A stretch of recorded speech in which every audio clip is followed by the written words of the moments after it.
কেন গরম লাগছে সেটি আমরা আজকে জানাবো। কেন গরম লাগছে একটু বলবেন কি একদম?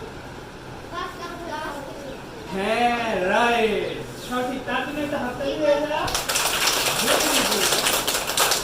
ওকে,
অনেকেই আছে দেখতেছি।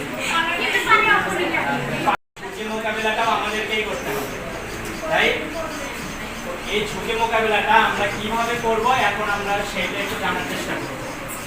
আচ্ছা, পরিবর্তনের কারণে মোটামুটি প্রায় 10 থেকে 20,000 কোটি টাকার একটা ক্ষতি হয়ে যায় আমাদের বাংলাদেশে।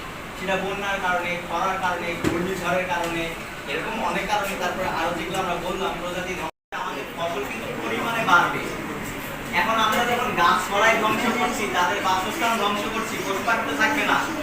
দিন শেষে ক্ষতিগ্রস্ত কিন্তু আমরা নিজেরাই হব। সুতরাং আমাদের কিন্তু অবশ্যই এই ব্যাপারে সতর্ক হতে হবে। এরপরে প্রভাব যেটা, সেটা হচ্ছে একটা হচ্ছে ওই যে ভাইয়া বলে গেল গ্রিন হাউস গ্যাস। এই গ্রিন হাউসের কারণে কিন্তু সূর্যের আলো বা তাপটা আমাদের পৃথিবীতে টিকে আসছে। Thank you so much. আগে বলবেন।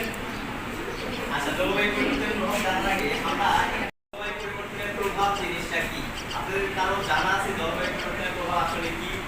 কোনো ধারণা? কারো কেউ একজন আমাকে এত ইয়ে করে রাখতেছি, আসলে কি আমাদের কি এর বিষয়ে কোনো করণীয় নাই? আছে। হ্যাঁ, তাহলে আমরা হচ্ছে না পুরো পৃথিবী গরম হয়ে যাচ্ছে, যার কারণে ওই জায়গাও গরম হয়ে যাচ্ছে আর বরফগুলো গলে যাচ্ছে। বরফ গলে গেলে কি হবে? সেই পানিগুলা এশিয়া একটা মহাদেশ আছে না, ইউরোপ মহাদেশ, হ্যাঁ, এইরকম অ্যান্টার্কটিকা নামেও একটা মহাদেশ আছে। ওই মহাদেশে শুধু বরফ আর বরফ।